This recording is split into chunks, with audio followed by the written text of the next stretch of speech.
Harry S. Truman, May 8, 1884 – December 26, 1972, was an American statesman who served as the 33rd President of the United States, 1945–1953, taking the office upon the death of Franklin D. Roosevelt. A World War I veteran, he assumed the presidency during the waning months of World War II and the beginning of the Cold War.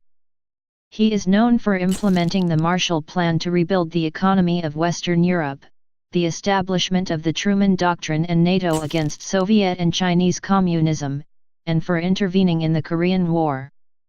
In domestic affairs, he was a moderate Democrat whose liberal proposals were a continuation of Franklin Roosevelt's New Deal, but the conservative-dominated Congress blocked most of them.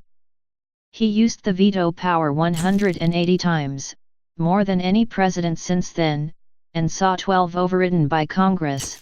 Only Grover Cleveland and Franklin D. Roosevelt used the veto so often, and only Gerald Ford and Andrew Johnson saw so many veto overrides. He is the only world leader to have used nuclear weapons in war. He desegregated the U.S. Armed Forces, supported a newly independent Israel, and was a founder of the United Nations. Truman was born in Lamar, Missouri, and spent most of his youth on his family's 600-acre farm near Independence. In the last months of World War I, he served in combat in France as an artillery officer with his National Guard unit. After the war, he briefly owned a haberdashery in Kansas City, Missouri, and joined the Democratic Party and the political machine of Tom Pendergast. Truman was first elected to public office as a county official in 1922, and then as a U.S. Senator in 1934. He gained national prominence as chairman of the Truman Committee, formed in March 1941, which aimed to find and correct problems such as waste and inefficiency in federal government wartime contracts. After serving as a United States Senator from Missouri, 1935–45, and briefly as Vice President, 1945, he succeeded to the presidency on April 12, 1945, upon the death of Franklin D. Roosevelt. Germany surrendered on Truman's 61st birthday, just a few weeks after he assumed the presidency, but the war with Imperial Japan raged on and was expected to last at least another year. Truman approved the use of atomic bombs to end the fighting and to spare the U.S. and Japanese lives that would inevitably be lost in the planned invasion of Japan and Japanese-held islands in the Pacific. Although this decision and the numerous issues that arose as a result of it remain the subject of debate to this day, most historians agree that it was one of the principal factors that forced Japan's unconditional surrender. Truman presided over an unexpected surge in economic prosperity as the U.S. sought readjustment after long years of depression and war.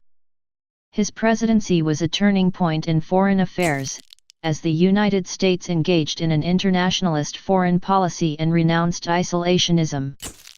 Truman helped found the United Nations in 1945, issued the Truman Doctrine in 1947 to contain communism, and got the $13 billion Marshall Plan enacted to rebuild Western Europe. His political coalition was based on the White South, labor unions, farmers, ethnic groups, and traditional Democrats across the North. Truman was able to rally these groups of supporters during the 1948 presidential election and win a surprise victory that secured a presidential term in his own right. The Soviet Union, then led by Joseph Stalin, became an enemy in the Cold War. Truman oversaw the Berlin airlift of 1948 and the creation of NATO in 1949 but was unable to stop communists from taking over China, and survived unharmed from an assassination attempt in 1950. When Communist North Korea invaded South Korea in 1950, he sent U.S. troops and gained UN approval for the Korean War. After initial successes in Korea, however, the UN forces were thrown back by Chinese intervention, and the conflict was stalemated throughout the final years of Truman's presidency. On domestic issues, bills endorsed by Truman often faced opposition from a conservative Congress, but his administration was able to successfully guide the U.S. economy through the post-war economic challenges.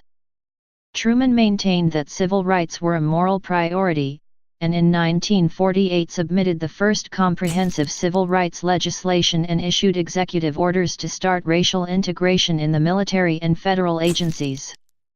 Allegations were raised of corruption in the Truman administration, linked to certain cabinet members and senior White House staff.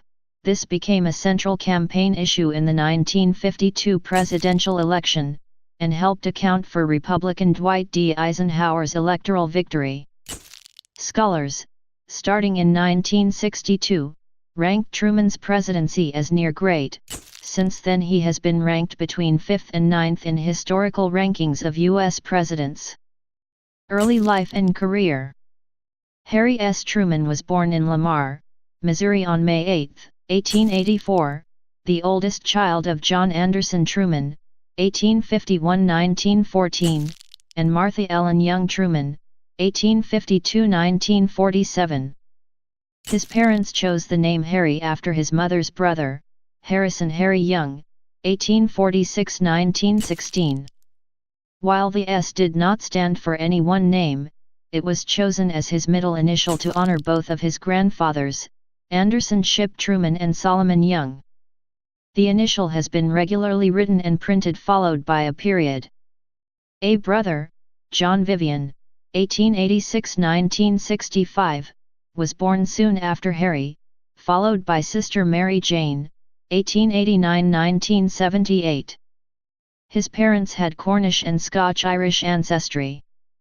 John Truman was a farmer and livestock dealer. The family lived in Lamar until Harry was 10 months old, when they moved to a farm near Harrisonville, Missouri. The family next moved to Belton, and in 1887 to his grandparents' 600-acre, 240-ha, farm in Grandview. When Truman was 6, his parents moved to Independence, so he could attend the Presbyterian Church Sunday School. Truman did not attend a traditional school until he was 8. While living in Independence, he served as a Shabbos goy for Jewish neighbors, doing tasks for them on Shabbat that their tradition prevented them doing on that day. As a boy, Truman was interested in music, reading, war, and history, all encouraged by his mother, with whom he was very close. As president, he solicited political as well as personal advice from her. He rose at 5 every morning to practice the piano, which he studied twice a week until he was 15. Truman worked as a page at the 1900 Democratic National Convention at Convention Hall in Kansas City. His father had many friends who were active in the Democratic Party and helped young Harry to gain his first political position. After graduating from Independence High School in 1901, Truman enrolled in Spalding's Commercial College, a Kansas City business school. He studied bookkeeping, shorthand, and typing, but left after a year. He made use of his business college experience to obtain a job as a timekeeper on the Atchison, Topeka and Santa Fe Railway, sleeping in hobo camps near the rail lines. He then took on a series of clerical jobs, and was employed briefly in the mailroom of the Kansas City Star. Truman and his brother Vivian later worked as clerks at the National Bank of Commerce in Kansas City. One of their co-workers, who also lived in the same rooming house, was Arthur Eisenhower, the brother of Dwight and Milton. Truman returned to the Grandview farm in 1906, where he lived until entering the Army in 1917 after the beginning of the Great War. During this period, he courted Bess Wallace. He proposed in 1911, but she turned him down. Truman later said he intended to propose again, but he wanted to be earning more money than a farmer earns. To that end, during his years on the farm and immediately after World War I, he became active in several business ventures, including a lead and zinc mine near Commerce, Oklahoma, a company that bought land and leased the oil drilling rights to prospectors, and speculating in Kansas City real estate. Truman occasionally derived some income from these enterprises, but none proved successful in the long term. Truman is the most recent president who did not earn a college degree. In addition to having briefly attended business college, from 1923 to 1925 he took night courses toward an LLB at the Kansas City Law School, now the University of Missouri Kansas City School of Law, but dropped out after losing re-election as county judge. He was informed by attorneys in the Kansas City area that his education and experience were probably sufficient to receive a license to practice law, but did not pursue it because he won election as presiding judge. While serving as president in 1947, Truman applied for a license to practice law. A friend who was an attorney began working out the arrangements, and informed Truman that his application had to be notarized. By the time Truman received this information he had changed his mind, so he never sought notarization. After rediscovery of Truman's application, in 1996 the Missouri Supreme Court issued Truman a posthumous honorary law license. World War I. Because he was unable to afford university tuition, Truman had thought of going to the costless United States Military Academy at West Point, but he was refused an appointment because of poor eyesight.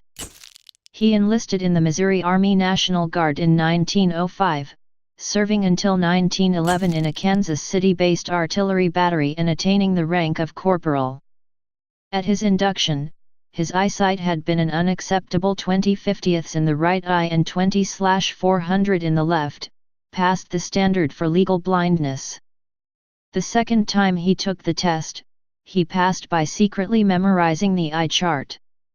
When the United States entered World War I, Truman rejoined the National Guard.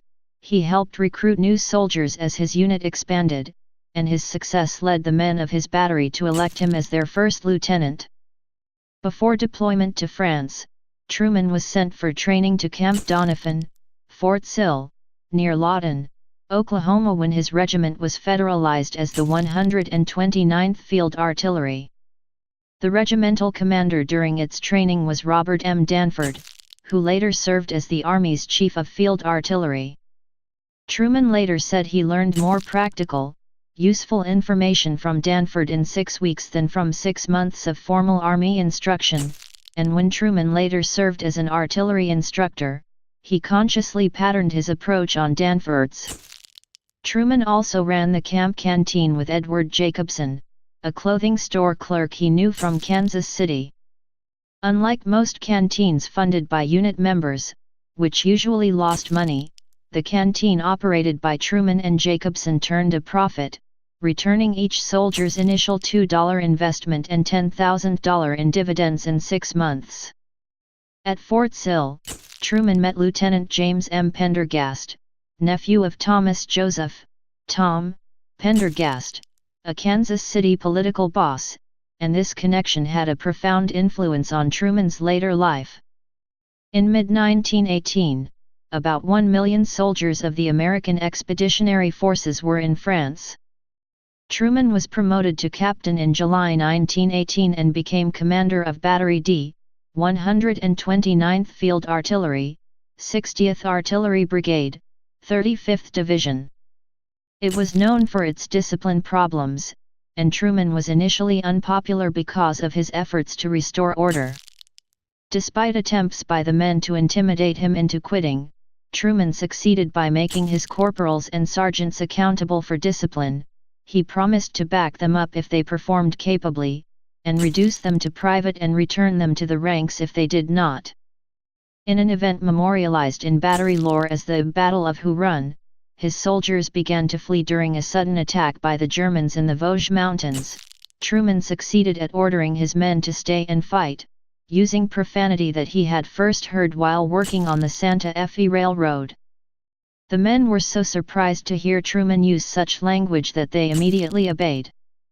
Truman's unit joined in a massive prearranged assault barrage on September 26, 1918, at the opening of the Meuse-Argonne offensive. They advanced with difficulty over pitted terrain to follow the infantry, and they set up an observation post west of Chepi.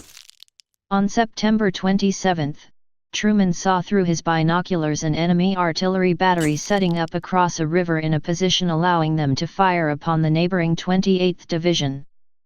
Truman's orders limited him to targets facing the 35th Division, but he ignored this and patiently waited until the Germans had walked their horses well away from their guns, ensuring they could not relocate out of range of Truman's battery, and then he ordered his men to open fire.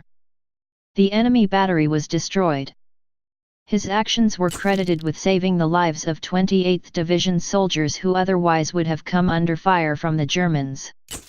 Truman was given a dressing down by his regimental commander, Colonel Karl D. Clem, but he was not court-martialed or otherwise punished.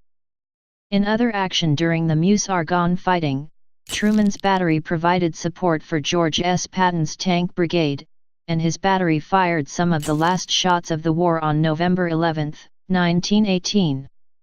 Battery D did not lose any men while under Truman's command in France. To show their appreciation of his leadership, his men presented him with a large loving cup upon their return to the United States after the war. The war was a transformative experience for Truman that brought out his leadership qualities. He had entered the service in 1917 as a family farmer who had worked in clerical jobs that did not require the ability to motivate and direct others, but during the war he gained leadership experience and a record of success that greatly enhanced and supported his post-war political career in Missouri. Truman was brought up in the Presbyterian and Baptist churches. He avoided revivals and sometimes ridiculed revivalist preachers. He rarely spoke about religion, which to him, primarily meant ethical behavior along traditional Protestant lines. Most of the soldiers he commanded in the war were Catholics, developing leadership and interpersonal skills that later made him a successful politician helped him get along with them, as he did with soldiers of other Christian denominations and the unit's Jewish members. Continued military service. Truman was discharged from the Army as a major in May 1919. In 1920 he was appointed a major in the Reserve Officer Corps. He became a lieutenant colonel in 1925 and a colonel in 1932. In the 1920s and 1930s Truman commanded 1st Battalion, 379th Field Artillery Regiment, a unit of the 102nd Infantry Division. After promotion to colonel, Truman advanced to command of the regiment. After his election to the U.S. Senate, Truman was transferred to the General Assignments Group, a holding unit for less active officers. He had not been consulted or notified in advance. Truman protested his reassignment, which led to his resumption of regimental command. He remained an active reservist until the early 1940s. Truman volunteered for active military service during World War II, but was not accepted, partly because of age, and partly because President Franklin D. Roosevelt desired senators and congressmen who belonged to the military reserves to support the war effort by remaining in Congress, or by ending their active duty service and resuming their congressional seats. He was an inactive reservist from the early 1940s until retiring on January 20, 1953. Politics. As Jackson County Judge. After his wartime service, Truman returned to Independence, where he married Bess Wallace on June 28, 1919. The couple had one child, Mary Margaret Truman. Shortly before the wedding, Truman and Jacobson opened a haberdashery together at 104 West 12th Street in downtown Kansas City. After brief initial success, the store went bankrupt during the recession of 1921. Truman did not pay off the last of the debts from that venture until 1934, when he did so with the aid of a political supporter. Jacobson and Truman remained close friends, and Jacobson's advice to Truman on Zionism later played a role in the U.S. government's decision to recognize Israel. With the help of the Kansas City Democratic machine led by Tom Pendergast, Truman was elected in 1922 as county court judge of Jackson County's Eastern District. This was an administrative rather than judicial position, somewhat similar to county commissioners elsewhere. At the time Jackson County elected a judge from the Western District, Kansas City, one from the Eastern District, Jackson County outside Kansas City, and a presiding judge elected countywide. Truman was not re-elected in 1924, losing in a Republican wave led by President Calvin Coolidge's landslide election to a full term. 2 years selling automobile club memberships convinced him that a public service career was safer for a family man approaching middle age, and he planned to run for presiding judge in 1926. In 1926, Truman was elected presiding judge with the support of the Pendergast machine, and he was re-elected in 1930. Truman helped coordinate the 10-year plan, which transformed Jackson County and the Kansas City skyline with new public works projects, including an extensive series of roads and construction of a new white and white designed county court building. Also in 1926, he became president of the National Old Trails Road Association, NOTRA. He oversaw the dedication in the late 1920s of a series of 12 Madonna of the Trail monuments honoring pioneer women, which were installed along the trail. In 1933, Truman was named Missouri's director for the Federal Reemployment Program, part of the Civil Works Administration, at the request of Postmaster General James Farley. This was payback to Pendergast for delivering the Kansas City vote to Franklin D. Roosevelt in the 1932 presidential election. The appointment confirmed Pendergast's control over federal patronage jobs in Missouri and marked the zenith of his power. It also created a relationship between Truman and Roosevelt aide Harry Hopkins and assured Truman's avid support for the New Deal. As U.S. Senator from Missouri. After serving as a county judge, Truman wanted to run for governor or Congress, but Pendergast rejected these ideas. Truman then thought he might serve out his career in some well-paying county sinecure, but circumstances changed when Pendergast reluctantly backed him in the 1934 Democratic primary for the U.S. Senate after 4 other potential candidates turned him down. In the primary, Truman defeated Congressman John J. Cochran and Jacob L. Milligan with the solid support of Jackson County, which was crucial to his candidacy, as were the contacts he had made statewide as a county official, Mason, military reservist, and member of the American Legion. In the general election, Truman defeated incumbent Republican Roscoe C. Patterson by nearly 20 percentage points as part of a continuing wave of pro-New Deal Democrats elected in response to the Great Depression. Truman assumed office with a reputation as the senator from Pendergast. He turned over patronage decisions to Pendergast, though Truman always maintained that he voted with his conscience. He later defended the patronage decisions by saying that by offering a little to the machine, saved a lot. In his first term, Truman spoke out against corporate greed and the dangers of Wall Street speculators and other moneyed special interests attaining too much influence in national affairs. He was largely ignored by Democratic President Roosevelt and had trouble getting calls returned from the White House. During the U.S. Senate election in 1940, United States Attorney Maurice Milligan, Jacob Milligan's brother, and former Governor Lloyd Stark both challenged Truman in the Democratic primary. Truman was politically weakened by Pendergast's imprisonment for income tax evasion the previous year. The senator had remained loyal, having claimed that Republican judges, not the Roosevelt administration, were responsible for the boss's downfall. St. Louis Party leader Robert E. Hannigan's support of Truman proved crucial. He later brokered the deal that put Truman on the national ticket. In the end, Stark and Milligan split the anti-Pendergast vote in the Senate Democratic primary and Truman won by a total of 8,000 votes. In the November election, Truman defeated Republican Manvel H. Davis by 51.49%. In late 1940, Truman traveled to various military bases. The waste and profiteering he saw led him to use his subcommittee chairmanship in the Committee on Military Affairs to start investigations into abuses while the nation prepared for war.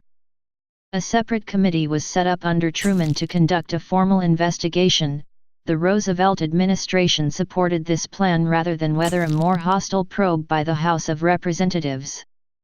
Chairmanship of what came to be known as the Truman Committee made him a national figure. Activities of the Truman Committee ranged from criticizing the $1-a-year men hired by the government, many of whom proved ineffective, to investigating a shoddily built New Jersey housing project for war workers. The committee is reported to have saved as much as $15 billion. Its activities put Truman on the cover of Time magazine. According to the Senate's historical minutes, in leading the committee, Truman erased his earlier public image as an errand runner for Kansas City politicos, and no senator ever gained greater political benefits from chairing a special investigating committee than did Missouri's Harry S. Truman. Senator Truman opposed both Nazi Germany and Communist Russia. 1 week after Hitler invaded the Soviet Union in 1941, he said, "If we see that Germany is winning, we ought to help Russia, and if Russia is winning, we ought to help Germany, and that way let them kill as many as possible, although I don't want to see Hitler victorious under any circumstances." Vice Presidency, 1945. Vice President Henry Wallace was popular among Democratic voters, but he was viewed as too far to the left and too friendly to labor for some of Roosevelt's advisers. The president and several of his confidants wanted to replace Wallace with someone more acceptable to Democratic Party leaders and Roosevelt's advisers, knowing that Roosevelt might not live out a fourth term. Outgoing Democratic National Committee Chairman Frank C. Walker, incoming Chairman Hannigan, Party Treasurer Edwin W. Pauley, strategist Ed Flynn, Chicago Mayor Edward Joseph Kelly, and lobbyist George E. Allen all wanted to keep Wallace off the ticket. Roosevelt told party leaders that he would accept either Truman or Supreme Court Justice William O. Douglas. State and city party leaders strongly preferred Truman, and Roosevelt agreed. Truman did not campaign for the vice presidential spot, though he welcomed the attention as evidence that he had become more than the senator from Pendergast. Truman's nomination was dubbed the Second Missouri Compromise and was well received. The Roosevelt-Truman ticket achieved a 432-99 electoral vote victory in the election, defeating the Republican ticket of Governor Thomas E. Dewey of New York and running mate Governor John Bricker of Ohio. Truman was sworn in as vice president on January 20, 1945. Truman's brief vice presidency was relatively uneventful. On April 10, 1945, Truman cast his only tie-breaking vote as President of the Senate, against a Robert A. Taft amendment that would have blocked the post-war delivery of Lend-Lease Act items contracted for during the war. Roosevelt rarely contacted him, even to inform him of major decisions. The President and Vice President met alone together only twice during their time in office. In one of his first acts as Vice President, Truman created some controversy when he attended the disgraced Pendergast's funeral. He brushed aside the criticism, saying simply, "He was always my friend and I have always been his." He had rarely discussed world affairs or domestic politics with Roosevelt. He was uninformed about major initiatives relating to the war and the top-secret Manhattan Project, which was about to test the world's first atomic bomb. He was also photographed with actress Lauren Bacall sitting atop the piano at the National Press Club as he played for soldiers. Truman had been vice president for 82 days when President Roosevelt died on April 12, 1945. That afternoon, Truman presided over the Senate as usual.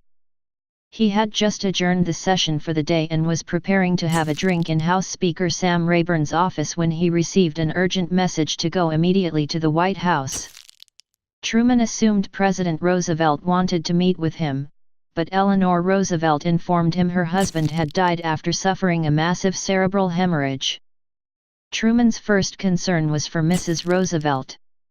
He asked if there was anything he could do for her, to which she replied, "Is there anything we can do for you? For you are the one in trouble now." Presidency, 1945–1953. Truman surrounded himself with his old friends, and appointed several to high positions that seemed well beyond their competence, including his two secretaries of the Treasury, Fred Vinson and John Snyder. His closest friend in the White House was his military aide Harry H. Vaughan, who seemed to others like a huge joke. Truman loved to spend as much time as possible playing poker, telling stories, and sipping bourbon. Alonzo Hamby notes that, to many in the general public, gambling and bourbon swilling, however low-key, were not quite presidential. Neither was the intemperate give 'em hell campaign style nor the occasional profane phrase uttered in public. Poker exemplified a larger problem, the tension between his attempts at an image of leadership necessarily a cut above the ordinary and an informality that at times appeared to verge on crudeness. First term, 1945–1949. Assuming office and the atomic bomb. Shortly after taking the oath of office, Truman spoke to reporters, "Boys, if you ever pray, pray for me now. I don't know if you fellas ever had a load of hay fall on you, but when they told me what happened yesterday, I felt like the moon, the stars, and all the planets had fallen on me." Upon assuming the presidency, Truman asked all the members of Roosevelt's cabinet to remain in place, and told them he was open to their advice. He emphasized a central principle of his administration: he would be the one making decisions, and they were to support him. Although Truman was told briefly on the afternoon of April 12 that the Allies had a new, highly destructive weapon, it was not until April 25 that Secretary of War Henry Stimson told him the details. Truman benefited from a honeymoon period after Roosevelt's death, and from the Allies' success in Europe, ending the war against Nazi Germany. Truman was pleased to issue the proclamation of VE Day on May 8, 1945, his 61st birthday. "We have discovered the most terrible bomb in the history of the world. It may be the fire destruction prophesied in the Euphrates Valley era, after Noah and his fabulous ark." Harry Truman, writing about the atomic bomb in his diary on July 25, 1945. In the wake of Allied victory, Truman journeyed to Europe for the Potsdam Conference. He was there when he learned that the Trinity test of the first atomic bomb on July 16 had been successful. He hinted to Joseph Stalin that the US was about to use a new kind of weapon against the Japanese. Though this was the first time the Soviets had been officially given information about the atomic bomb, Stalin was already aware of the bomb project, having learned about it, through espionage, long before Truman did. In August, the Japanese government refused surrender demands as specifically outlined in the Potsdam Declaration. With the invasion of mainland Japan imminent, Truman approved the schedule for dropping the two available bombs. Truman always said that attacking Japan with atomic bombs saved many lives on both sides. Military estimates for the invasion of mainland Japan were that it could take a year and result in 250,000 to 500,000 U.S. casualties. Hiroshima was bombed on August 6, and Nagasaki 3 days later, leaving 105,000 dead. The Soviet Union declared war on Japan on August 9 and invaded Manchuria. Japan agreed to surrender the following day. Supporters of Truman's decision argue that, given the tenacious Japanese defense of the outlying islands, the bombing saved hundreds of thousands of lives that would have been lost invading mainland Japan. Critics have argued that the use of nuclear weapons was unnecessary, given that conventional tactics such as firebombing and a naval blockade might have induced Japan's surrender without the need for such weapons. Truman strongly defended himself in his memoirs in 1955–56, stating that many lives could have been lost had the U.S. invaded mainland Japan without the atomic bombs. In 1963, he stood by his decision, telling a journalist that it was done to save 125,000 youngsters on the U.S. side and 125,000 on the Japanese side from getting killed, and that is what it did. It probably also saved 500,000 youngsters on both sides from being maimed for life. Strikes and economic upheaval. The end of World War II was followed by an uneasy transition from war to a peacetime economy. The costs of the war effort had been enormous, and Truman was intent on decreasing government expenditures on the military as quickly as possible. Demobilizing the military and reducing the size of the various services was a cost-saving priority. The effect of demobilization on the economy was unknown, but fears existed that the nation would. Truman's second inauguration was the first ever televised nationally. His second term was grueling as his opponents controlled Congress and his policy of rollback in Korea failed. The Soviet Union's atomic bomb project progressed much faster than had been expected, and they detonated their first bomb on August 29, 1949. In response, on January 7, 1953, Truman announced the detonation of the first U.S. hydrogen bomb, which was much more powerful than the Soviets' atomic weapons. Korean War.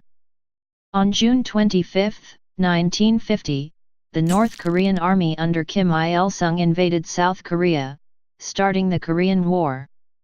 In the early weeks of the war, the North Koreans easily pushed back their southern counterparts. Truman called for a naval blockade of Korea, only to learn that due to budget cutbacks, the U.S. Navy could not enforce such a measure. Truman promptly urged the United Nations to intervene. It did, authorizing troops under the UN flag led by U.S. General Douglas MacArthur. Truman decided that he did not need formal authorization from Congress, believing that most legislators supported his position. This would come back to haunt him later, when the stalemated conflict was dubbed Mr. Truman's War by legislators. However, on July 3, 1950, Truman did give Senate Majority Leader Scott W. Lucas a draft resolution titled Joint Resolution expressing approval of the action taken in Korea. Lucas said that Congress supported the use of force, that the formal resolution would pass but was unnecessary, and that the consensus in Congress was to acquiesce.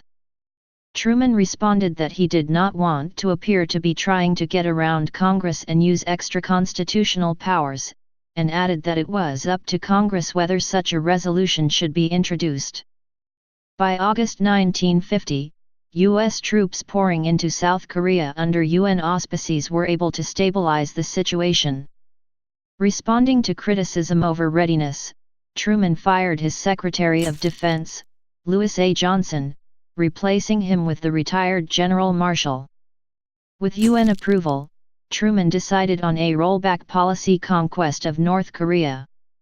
UN forces led by General Douglas MacArthur led the counterattack, scoring a stunning surprise victory with an amphibious landing at the Battle of Incheon that nearly trapped the invaders.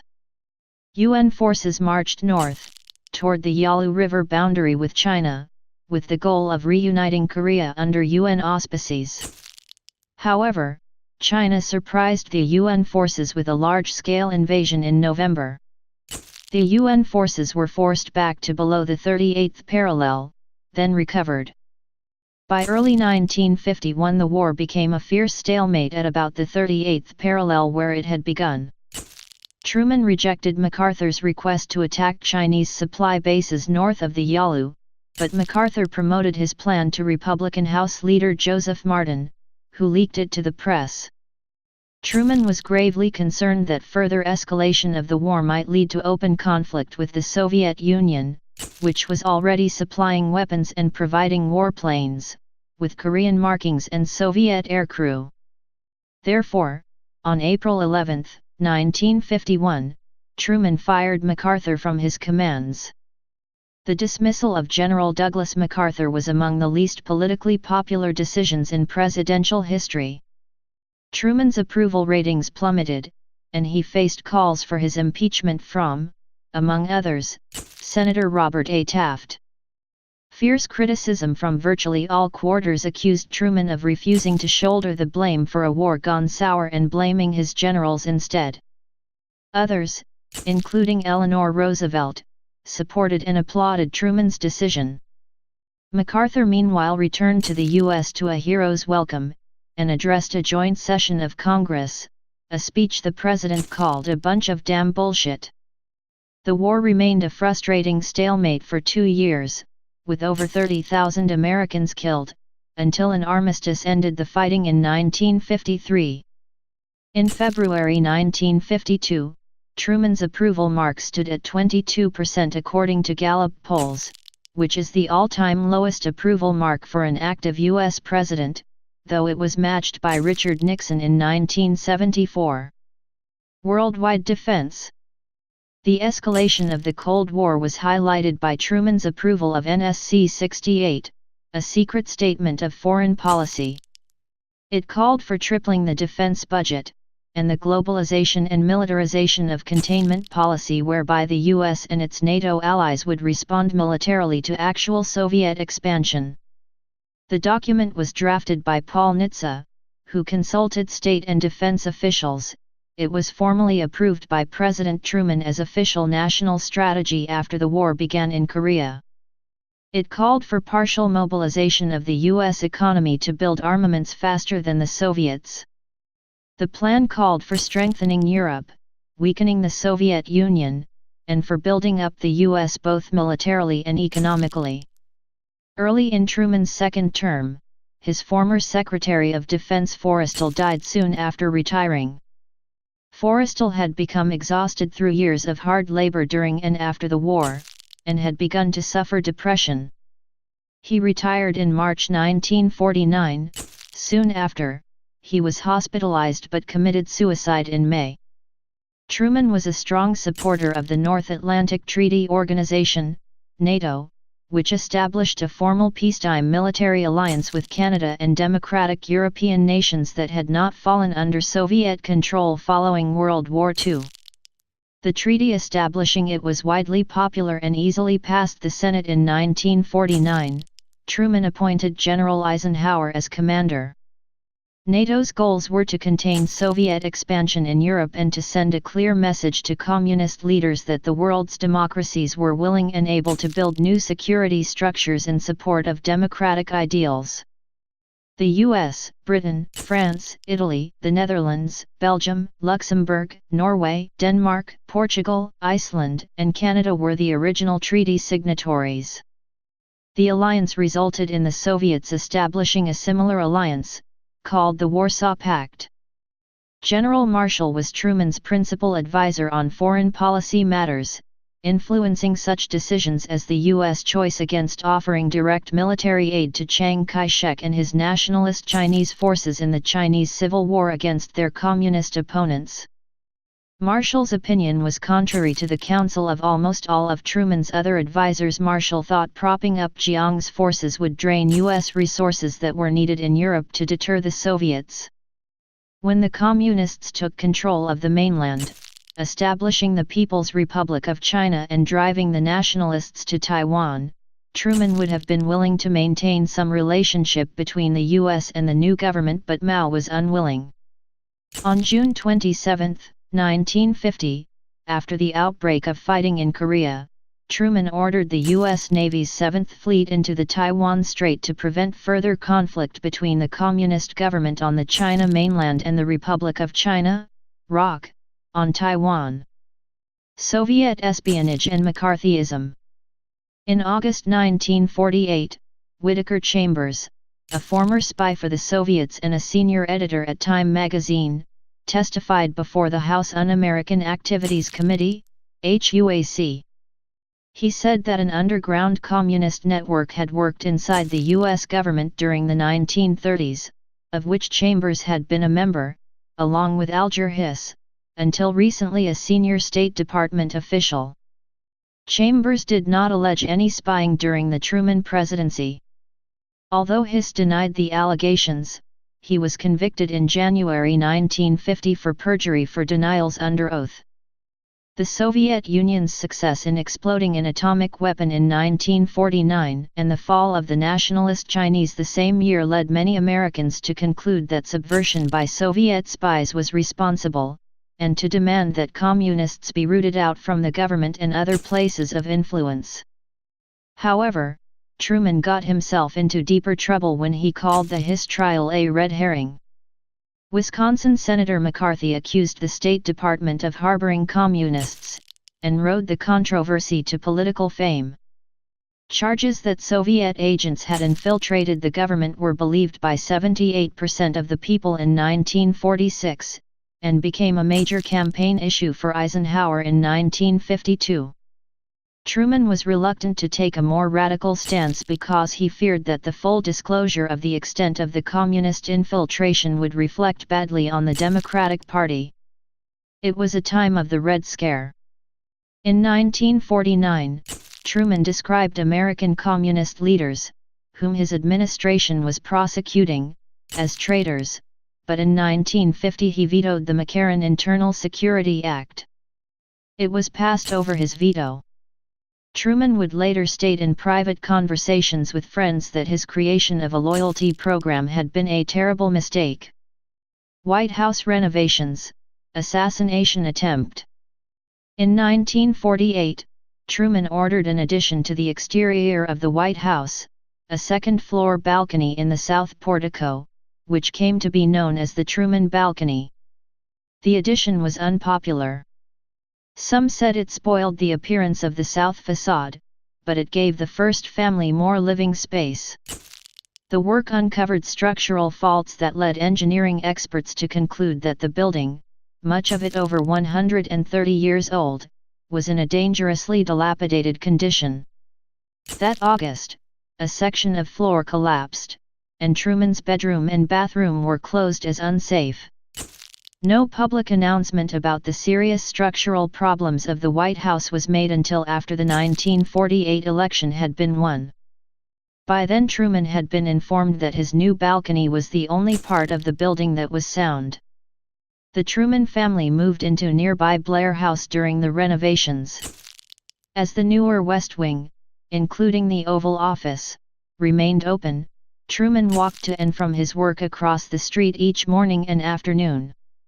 In due course, the decision was made to demolish and rebuild the whole interior of the main White House, as well as excavate new basement levels and underpin the foundations.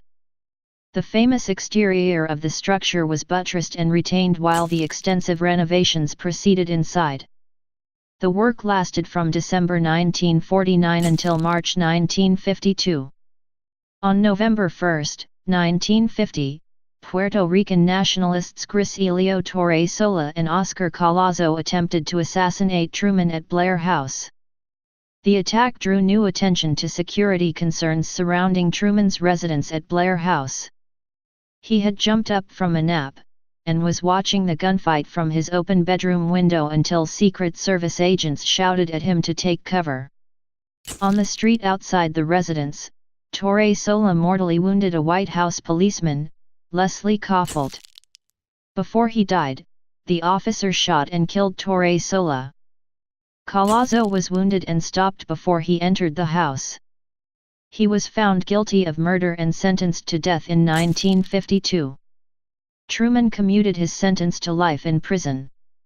To try to settle the question of Puerto Rican independence, Truman allowed a plebiscite in Puerto Rico in 1952 to determine the status of its relationship to the U.S. Nearly 82% of the people voted in favor of a new constitution for the Estado Libre Asociado, a continued associated free state.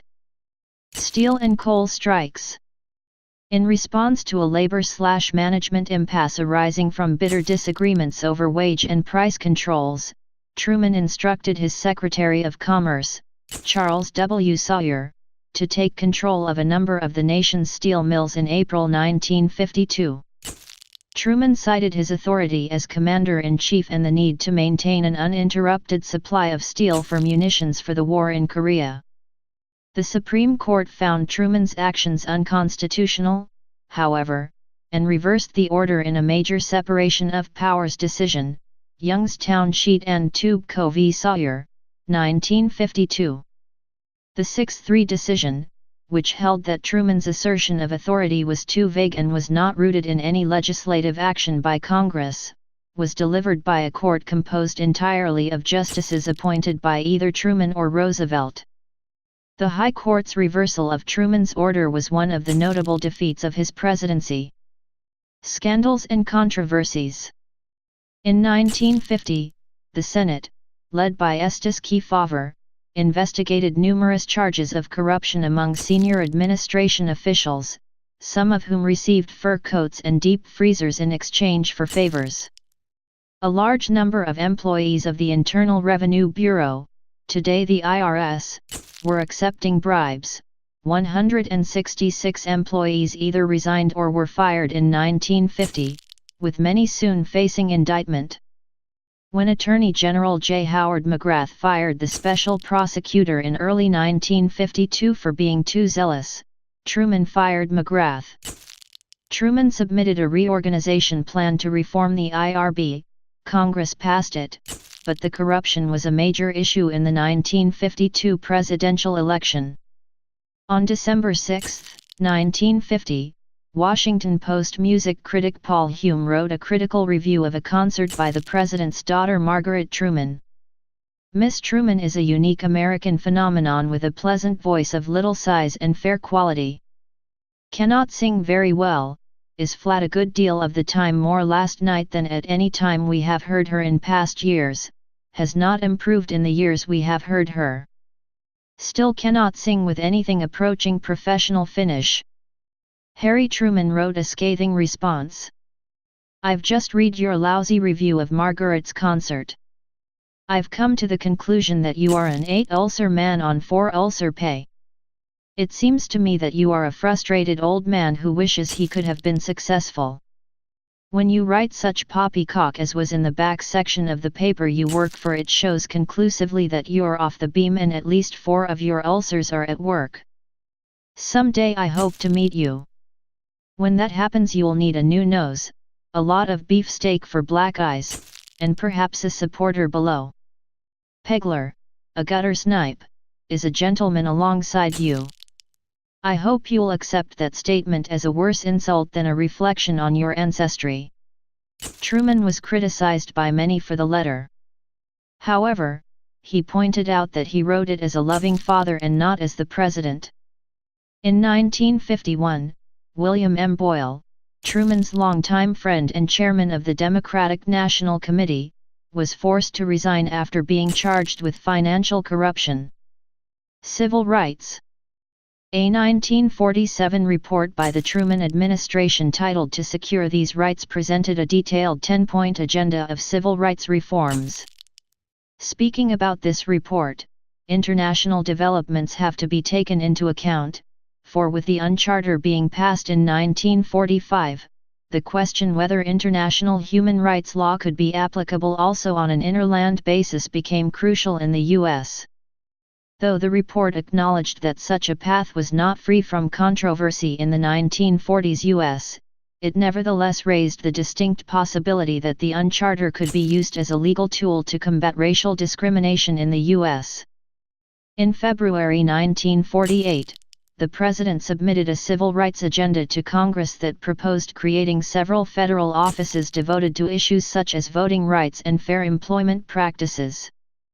This provoked a storm of criticism from Southern Democrats in the run-up to the National Nominating Convention, but Truman refused to compromise, saying, "My forebears were Confederates, but my very stomach turned over when I had learned that Negro soldiers, just back from overseas, were being dumped out of Army trucks in Mississippi and beaten." Tales of the abuse, violence, and persecution suffered by many African American veterans upon their return from World War II infuriated Truman, and were a major factor in his decision to issue Executive Order 9981, in July 1948, requiring equal opportunity in the armed forces.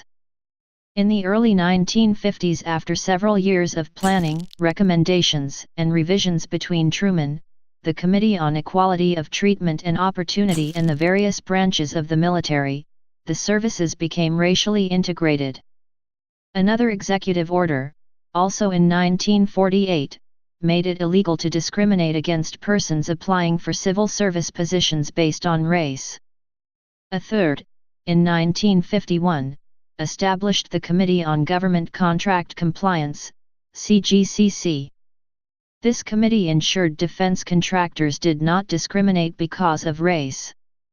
In 1950 he vetoed the McCarran Internal Security Act. It was passed over his veto. International trips. Truman made 5 international trips during his presidency. 1952 election. In 1951, the U.S. ratified the 22nd Amendment, making a president ineligible for election to a third term or for election to a second full term after serving more than 2 remaining years of a term of a previously elected president. The latter clause would have applied to Truman's situation in 1952 except that a grandfather clause in the amendment explicitly excluded the amendment from applying to the incumbent president. At the time of the 1952 New Hampshire primary, no candidate had won Truman's backing. His first choice, Chief Justice Fred M. Vinson, had declined to run. Illinois Governor Adlai Stevenson had also turned Truman down. Vice President Barkley was considered too old, and Truman distrusted and disliked Senator Kefauver, who had made a name for himself by his investigations of the Truman administration scandals. Truman had hoped to recruit General Eisenhower as a Democratic candidate, but found him more interested in seeking the Republican nomination. Accordingly, Truman let his name be entered in the New Hampshire primary by supporters. The highly unpopular Truman was handily defeated by Kefauver. 18 days later the president announced he would not seek a second full term. Truman was eventually able to persuade Stevenson to run, and the governor gained the nomination at the 1952 Democratic National Convention. Eisenhower gained the Republican nomination, with Senator Nixon as his running mate, and campaigned against what he denounced as Truman's failures: Korea, communism, and corruption. He pledged to clean up the mess in Washington, and promised to go to Korea. Eisenhower defeated Stevenson decisively in the general election, ending 20 years of Democratic presidents. While Truman and Eisenhower had previously been on good terms, Truman felt annoyed that Eisenhower did not denounce Joseph McCarthy during the campaign. Similarly, Eisenhower was outraged when Truman accused the former general of disregarding sinister forces. Anti-Semitism, anti-Catholicism, and anti-foreignism within the Republican Party. Post-presidency. Upon leaving the presidency, Truman returned to Independence, Missouri, to live at the Wallace home he and Bess had shared for years with her mother. Once out of office, Truman quickly decided that he did not wish to be on any corporate payroll, believing that taking advantage of such financial opportunities would diminish the integrity of the nation's highest office. He also turned down numerous offers for commercial endorsements. Since his earlier business ventures had proved unsuccessful, he had no personal savings. As a result, he faced financial challenges. Once Truman left the White House, his only income was his old Army pension, $112.56 per month. Former members of Congress and the federal courts received a federal retirement package. President Truman himself ensured that former servants of the executive branch of government received similar support. In 1953, however, there was no such benefit package for former presidents, and he received no pension for his Senate service. Truman took out a personal loan from a Missouri bank shortly after leaving office, and then found a lucrative book deal for his memoirs. For the memoirs, Truman received only a flat payment of $670,000, and had to pay 2/3 of that in tax. He calculated he got $37,000 after he paid his assistants. However, the memoirs were a commercial and critical success. They were published in 2 volumes in 1955 and 1956 by Doubleday, Garden City, NY, and Hodder and Stoughton, London. Memoirs by Harry S. Truman, Year of Decisions, and Memoirs by Harry S. Truman, Years of Trial and Hope. The former president was quoted in 1957 as saying to then House Majority Leader John McCormack, "Had it not been for the fact that I was able to sell some property that my brother, sister, and I inherited from our mother, I would practically be on relief, but with the sale of that property I am not financially embarrassed." The following year, Congress passed the Former President's Act, offering a $25,000 yearly pension to each former president, and it is likely that Truman's financial status played a role in the law's enactment. The one other living former president at the time, Herbert Hoover, also took the pension, even though he did not need the money. Reportedly, he did so to avoid embarrassing Truman. Truman's predecessor, Franklin D. Roosevelt, had organized his own presidential library, but legislation to enable future presidents to do something similar had not been enacted. Truman worked to garner private donations to build a presidential library, which he donated to the federal government to maintain and operate, a practice adopted by his successors. He testified before Congress to have money appropriated to have presidential papers copied and organized, and was proud of the bill's passage in 1957. Max Skidmore, in his book on the life of former presidents, noted that Truman was a well-read man, especially in history. Skidmore added that the presidential papers legislation and the founding of his library was the culmination of his interest in history. Together they constitute an enormous contribution to the United States, one of the greatest of any former president. Truman supported Adlai Stevenson's second bid for the White House in 1956, although he had initially favored Democratic Governor W. Averell Harriman of New York. He continued to campaign for Democratic senatorial candidates for many years. Upon turning 80 in 1964, Truman was feted in Washington, and addressed the Senate, availing himself of a new rule that allowed former presidents to be granted privilege of the floor. After a fall in his home in late 1964, his physical condition declined. In 1965, President Lyndon B. Johnson signed the Medicare bill at the Harry S. Truman Presidential Library and Museum and gave the first 2 Medicare cards to Truman and his wife Bess to honor the former president's fight for government health care while in office. He voted in the 1972 U.S. presidential election via absentee ballot. Death. On December 5, 1972, Truman was admitted to Kansas City's Research Hospital and Medical Center with lung congestion from pneumonia. He developed multiple organ failure and died at 7:50 a.m. on December 26 at the age of 88 after being in a coma. Bess Truman opted for a simple private service at the library rather than a state funeral in Washington. A week after the funeral, foreign dignitaries and Washington officials attended a memorial service at Washington National Cathedral. Bess died in 1982. They are buried at the Harry S. Truman Library and Museum in Independence. Tributes and legacy. Biographer Robert Donovan has tried to capture Truman's personality. Vigorous, hard-working, simple, he had grown up close to the soil of the Midwest and understood the struggles of the people on the farms and in the small towns. After 10 years in the Senate, he had risen above the Pendergast organization. Still, he had come from a world of two-bit politicians, and its aura was one that he never was able to shed entirely.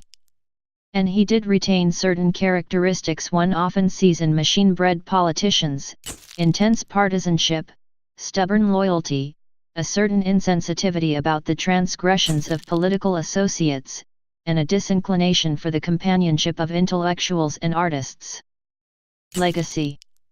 Citing continuing divisions within the Democratic Party, the ongoing Cold War, and the boom and bust cycle, journalist Samuel Lubell in 1952 stated, after 7 years of Truman's hectic, even furious, activity, the nation seemed to be about on the same general spot as when he first came to office. Nowhere in the whole Truman record can one point to a single, decisive breakthrough. All his skills and energies, and he was among our hardest working presidents, were directed to standing still. When he left office in 1953, Truman was one of the most unpopular chief executives in history. His job approval rating of 22% in the Gallup poll of February 1952 was lower than Richard Nixon's 24% in August 1974, the month Nixon resigned, but matched by Nixon's all-time low in January 1974. U.S. public feeling towards Truman grew steadily warmer with the passing years. As early as 1962, a poll of 75 historians conducted by Arthur M. Schlesinger, Sr. ranked Truman among the near-great presidents. The period following his death consolidated a partial rehabilitation of his legacy among both historians and members of the public. Truman died when the nation was consumed with crises in Vietnam and Watergate, and his death brought a new wave of attention to his political career. In the early and mid-1970s, Truman captured the popular imagination much as he had in 1948, this time emerging as a kind of political folk hero, a president who was thought to exemplify an integrity and accountability many observers felt was lacking in the Nixon White House. This public reassessment of Truman was aided by the popularity of a book of reminiscences Truman had recounted to journalist Merle Miller beginning in 1961, with the agreement that they would not be published until after Truman's death. Truman has had his latter-day critics as well. After a review of information available to Truman about the presence of espionage activities in the U.S. government, Democratic Senator Daniel Patrick Moynihan concluded that Truman was almost willfully obtuse concerning the danger of U.S. communism. In 2010, historian Alonzo Hamby concluded that Harry Truman remains a controversial president. However, since leaving office, Truman has fared well in polls ranking the presidents. He has never been listed lower than 9th, and was ranked 5th in a C-SPAN poll in 2009. The fall of the Soviet Union in 1991 caused Truman advocates to claim vindication for his decisions in the post-war period. According to Truman biographer Robert Dallek, his contribution to victory in the Cold War without a devastating nuclear conflict elevated him to the stature of a great or near-great president. The 1992 publication of David McCullough's favorable biography of Truman further cemented the view of Truman as a highly regarded chief executive. According to historian Donald R. McCoy in his book on the Truman presidency, Harry Truman himself gave a strong and far from incorrect impression of being a tough, concerned, and direct leader. He was occasionally vulgar, often partisan, and usually nationalistic.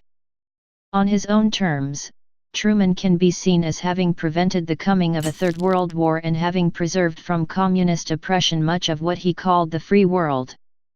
Yet clearly he largely failed to achieve his Wilsonian aim of securing perpetual peace, making the world safe for democracy, and advancing opportunities for individual development internationally.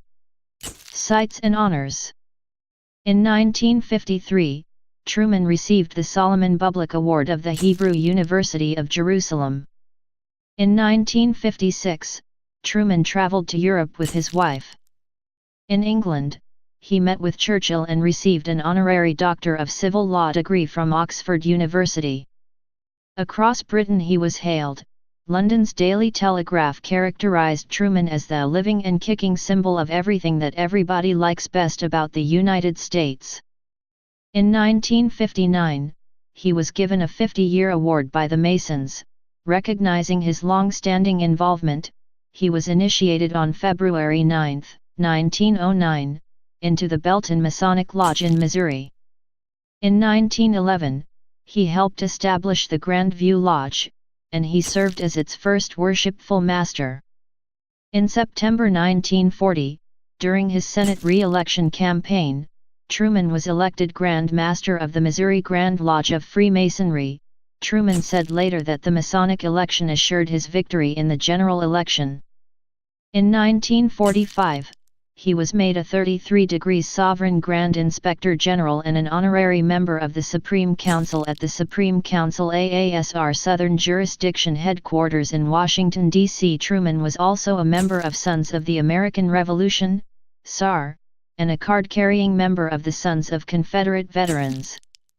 Two of his relatives were Confederate soldiers. In 1975, the Truman Scholarship was created as a federal program to honor U.S. college students who exemplified dedication to public service and leadership in public policy. In 2004, the President Harry S. Truman Fellowship in National Security Science and Engineering was created as a distinguished postdoctoral 3-year appointment at Sandia National Laboratories. In 2001, the University of Missouri established the Harry S. Truman School of Public Affairs to advance the study and practice of governance. The University of Missouri's Missouri Tigers athletic programs have an official mascot named Truman the Tiger. On July 1, 1996, Northeast Missouri State University became Truman State University to mark its transformation from a teacher's college to a highly selective liberal arts university and to honor the only Missourian to become president. A member institution of the City Colleges of Chicago, Harry S. Truman College in Chicago, Illinois, is named in his honor for his dedication to public colleges and universities. In 2000, the headquarters for the State Department, built in the 1930s but never officially. Please subscribe and thanks for watching.